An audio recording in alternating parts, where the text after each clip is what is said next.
কুষ্টিয়া জেলার হরিপুর ইউনিয়নের প্রবাহমান প্রমত্তা পদ্মা নদী থেকে গড়াইয়ের উৎপত্তি। গড়াই নদী দেশের দক্ষিণ পশ্চিম অঞ্চলের মিঠা পানির অন্যতম গুরুত্বপূর্ণ উৎস। দখল দূষণের কারণে দিন দিন একসময়ের উচ্ছল নদী হারাচ্ছে তার অস্তিত্ব। আগে এক সময় এই নদীর খুব রাবডাব ছিল, নদীতে এখন ভরাট হয়ে গেছে। নদী তো আগে খুব গভীর ছিল। অথচ এই অঞ্চলের প্রকৃতি, জীবনযাত্রা এবং সংস্কৃতিতে নদীটি রয়েছে গৌরবোজ্জ্বল ভূমিকা।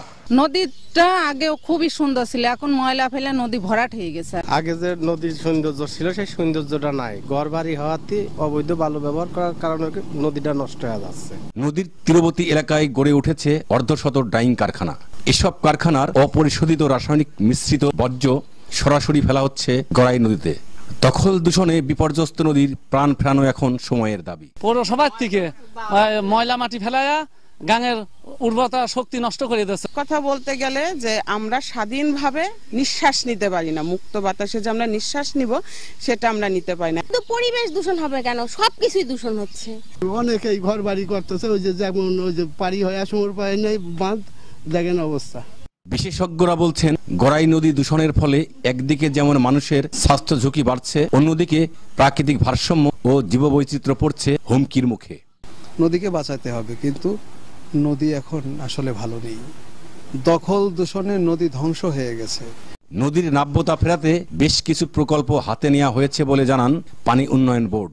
নদী দূষণ মুক্ত করতে স্থানীয় প্রশাসন এবং পরিবেশ অধিদপ্তর যারা এর সাথে সংশ্লিষ্ট আছে, আমরা তাদের সাথে সমন্বয় করে এই বিষয়ে আইনগত ব্যবস্থা করব। নদীর নাব্যতা ফেরাতে আমাদের ড্রেজিং কাজ চলমান আছে। আমাদের নিজস্ব ড্রেজার দ্বারা আমরা ড্রেজিং কাজ পরিচালনা হচ্ছে এবং অল টাইম এগুলো ড্রেজিং কাজ চলমান থাকে, যেটা পদ্মা থেকে পানি আমাদের ডাইরেক্ট যেন গড়াইতে আসে, এই অনুযায়ী আমাদের ড্রেজিং কাজ চলমান আছে।